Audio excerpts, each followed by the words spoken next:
சித்தர் பூமி. யார் எந்த வீடை வாங்கலாம், யார் எந்த வீடு வாங்கக்கூடாது.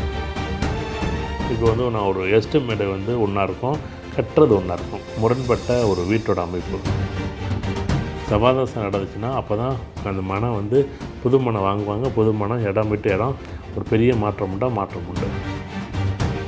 நிறைய பேர் இப்படி தான் இருக்கணும், அப்படி தான் இருக்கணும் அப்படின்னு சொல்லி வாசலில் நிறைய பேர் ஒதுக்குறீங்க. அப்படியெல்லாம் ஒதுக்காதீங்க தயவு செய்து.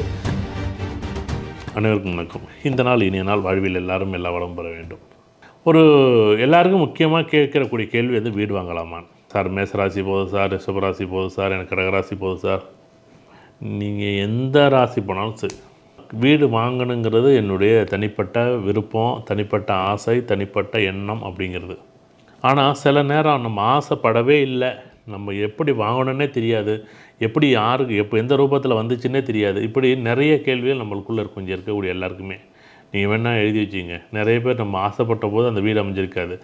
இது வேண்டாங்க, இது வேண்டாம், நம்ம இப்போ வாங்கவே இல்லைன்ட்டு நீங்கள் வரும்போது, சார் இந்த வீட்டை மட்டும் பாருங்கள் சார் அப்படிம்பாங்க. இப்படி யார் எந்த வீடை வாங்கலாம், யார் எந்த வீடு வாங்கக்கூடாது. இது மறுபடியும் நான் சொல்கிறது என்ன அப்படின்னா, இப்போ மேஷத்துலேருந்து மீனம் வரைக்கும் 12 ராசிகளையுமே எடுத்துக்கோங்களே. இது உதாரணமாக நம்ம தசாபதிகளோடைய நீங்கள் எல்லாருமே தசாபதியை பார்க்குறீங்க அப்படின்னா, இப்போ உதாரணமாக கேது தசை. இப்போ கேது தசைக்கு எனக்கு ஒரு வீடு அமையுமா அப்படின்னு கேட்டால், சார் உங்களுக்கு இப்போ உதாரணமாக இவங்களுக்கு பழைய வீடு அமையுமா, பழைய வீடு அமையும். இல்லை பழைய வீடு பாரம்பரியமான வீடு அமையுமா, அமையும். இல்லை சார் பூர்வ புண்ணியம் வீடு சம்மந்தப்பட்ட அமையுமா, அமையும். சார் இருக்கிற இடத்துலேருந்து நான் மாற முடியுமா, மாற முடியும். இப்போ நான் இருக்கிற இடத்துலேருந்து மாறிட்டு நான் அந்த இடத்துல வீடு கட்டலாமல். ஒன்றில் ஒருத்தர் கேது தசை, கேது புத்தி, இல்லை கேதோட நட்சத்திரம் போணுச்சுன்னா இருக்கிற இடத்த வீட்டை இடிச்சிட்டு வேறு வீடு கட்டணும். வீட்டை இடித்து வீட்டை மாற்றி புது வீடு கட்டுறதுக்கு ஒரு வாய்ப்பு உண்டு. ஆனால் இதில் இருக்கக்கூடிய இடியப்ப சிக்கல்கள் ரொம்ப ஆச்சரியமாக இருக்கும். என்ன பண்ணுறதுன்னு இங்கே ஒருத்தர் ஒத்து வந்தால் ஒருத்தர் ஒத்து வர மாட்டார், ஒருத்தர் ஒத்து வந்தால் ஒருத்தர் ஒத்து வர மாட்டாங்கிறாரு. இப்படி நிறைய நெருடல்கள் கேது சம்மந்தப்பட்ட தசைகள். ஆனால் இதில் பெரிய விஷயம் என்ன அப்படின்னா, கேது தசைலாம் வீடு நிறைய பேர் கட்டுவாங்க, அதுதான் தெரியும். கேது தசை வீடே கட்ட மாட்டாங்க அப்படிங்கிறது ஒரு பக்கம். ஆனால் நீங்கள் எந்த லக்கணமாக இருந்தாலும் சரி, எந்த ராசியாக இருந்தாலும் சரி, எந்த கிரகம் எந்த அமைப்பாக இருந்தாலும் சரி, கேது தசை வந்துச்சுனாலே அவங்க என்ன பண்ணுவாங்க, இடம் விட்டு இடம் நகரோ, இல்லை வீடு விட்டு நகரோ, வீடை மாற்றணும். சார் ஒன்றும் இல்லை சார், ஒரு வாடகைக்கு வீடை மாற்றணுன்னாலே அஸ்வினி நட்சத்திரம் வந்துச்சுன்னு வச்சுங்களேன், உடனே வீட்டை மாற்றிடுவாங்க. சார் இல்லை சார் எனக்கு சுக்கிரதசை வந்துச்சு அப்படின்னா கண்டிப்பாக இவங்க என்ன பண்ணுவாங்க அப்படின்னா, இப்போ நான் ஒரு எஸ்டிமேட்டை ஒன்றா இருக்கும், கட்டுறது ஒன்றா இருக்கும். முரண்பட்ட ஒரு வீட்டோட அமைப்பு. நான் சின்னதாக ஒரு வீடு கட்டலாம் அப்படின்னு எதிர்பார்த்துருப்பாங்க, அவங்க பெரிய மாட மாளிகை மாரி கட்டுவாங்க. அப்போ ஒரு முறையில்லாத திட்டமிடுதல் இந்த சுக்கிரதசைக்கு இருக்கும். சரி நான் வீடு வாங்கலாமா அப்படின்னா வீடு வாங்க முடியும். சரி இல்லை சார் எனக்கு இப்போ நான் வீடு வாங்கினா நல்லதா அப்படின்னு கேட்டால், கண்டிப்பாக இந்த இடத்துல நீங்கள் கூடுதல் கவனம் செலுத்தணும். கேது தசைக்கு வீடு வாங்குங்கன்னு சொல்கிறேன், அதே சுக்கிரதசைக்கு வீடு வாங்கும்போது யோசிங்க அப்படின்னு நான் சொல்கிறேன். ஏன்னா இது எல்லாருடைய ஜாதகத்துக்கும் சரி, இங்கே இருக்கக்கூடிய எல்லா ராசிக்குமே இது பொருந்தும். இல்லை சார் இப்போ சூரிய தசைக்கு நீங்கள் சூரிய தசையாக இருந்துச்சுனாலே ஆட்டோமேட்டிக் வீடு வண்டி வாங்கணும், சொத்து சோகம் ஏதோ ஒரு ரூபத்தில் அது வாடகை வீடோ, தனி வீடோ, பிளாட்டோ, அப்பார்ட்மெண்ட்டோ எதை வேணாலும் வாங்கலாம்.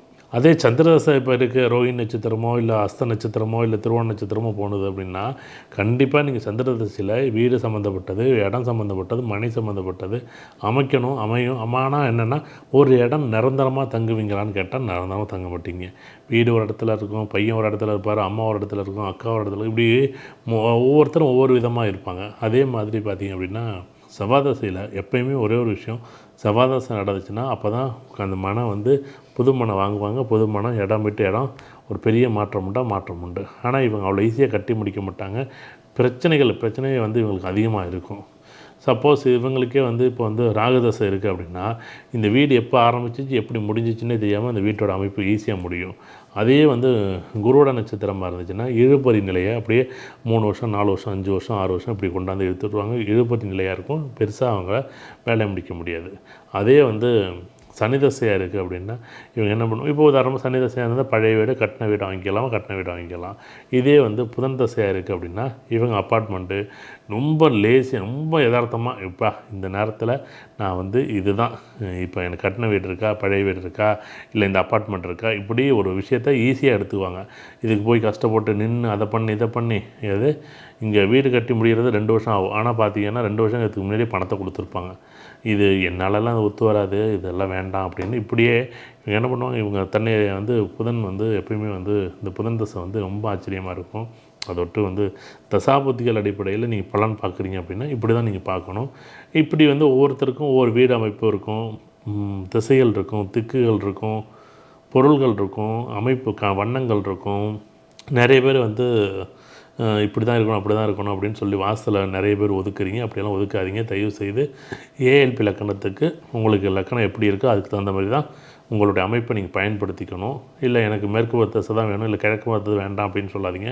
வடக்கு பார்த்த மனையாக இருந்தாலும் சரி, தெற்கு பார்த்த மனையாக இருந்தாலும் சரி, மேற்கு பார்த்த மனையாக இருந்தாலும் ஒரு குறிப்பிட்ட காலத்திற்கு அந்த வீடு வந்து உங்களுக்கு சப்போர்ட் பண்ணும். புது வீடு பழைய வீடுன்னு பார்க்காதீங்க. அது உங்களுக்கு இப்போ சப்போர்ட் பண்ண அமைப்பு இருக்குது அப்படின்னா உங்களுக்கு நல்லா இருக்குது. இப்போ சனி தசை நடக்குது, பழைய வீடு தான் வரும், நான் வாங்க மாட்டேன் அப்படின்னு சொன்னால் எப்படி இருக்கும்? அந்த மாதிரி தான் இந்த நிகழ்வு. கண்டிப்பாக வந்து எல்லா வீடும் இடமும் ஒரு நேரம் இல்லைன்னா ஒரு நேரம் உங்களுக்கு சப்போர்ட் பண்ணணும். அதை விட்டு நீங்கள் வந்து ரொம்ப கவனமாக வந்து கையாளுங்க. கண்டிப்பாக உங்கள் வாழ்க்கைங்கிறது வசந்தமாக இருக்கும். அதுமாரி வீடுங்கிறது உங்களுக்கு ஒரு தடவை 2 தடவை தான் முடிவு பண்ண போகிறது. அதை ரொம்ப கவனமாக முடிவு பண்ணுங்கள். உங்கள் வாழ்க்கையில் அவ்வளோ சந்தோஷம் இருக்கும். நன்றி. சித்தர் பூமி.